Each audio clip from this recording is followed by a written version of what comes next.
Hello everyone, ఈరోజు మనం చేసిన work Suzuki Dzire diesel car అనేది బ్రేక్ డౌన్ అయింది. ఇష్యూ వచ్చేసి క్లచ్ పెడల్ అనేది కంప్లీట్గా లో వెళ్ళిపోయింది. ఎటువంటి యాక్షన్ లేదు. గేర్ షిఫ్టింగ్స్ కూడా కంప్లీట్గా స్ట్రక్ అయినాయి. సో క్లచ్ ఆయిల్ అనేది కంప్లీట్గా లేదు. సో గేర్ బాక్స్ దగ్గర నుంచి కంప్లీట్ క్లచ్ ఆయిల్ లీకేజ్ ఉంది.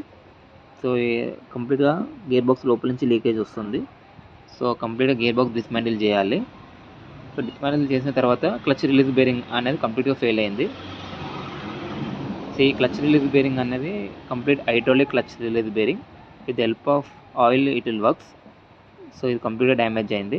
సో మనం ఇది ఓల్డ్ క్లచ్ రిలీజ్ బేరింగ్, ఇది new clutch release bearing. So మనం మారుతూ జెన్యున్ పార్ట్స్తోనే రీప్లేస్ చేస్తున్నాం clutch release bearing. So replace చేస్తున్నాం clutch release bearing. So gear box కంప్లీట్గా అసెంబ్లీ చేసాం. అండ్ అసెంబ్లీ చేసిన తర్వాత క్లచ్ ఆయిల్తో రీఫిల్ చేసాం. ప్రాబ్లం అనేది సాల్వ్ అయింది.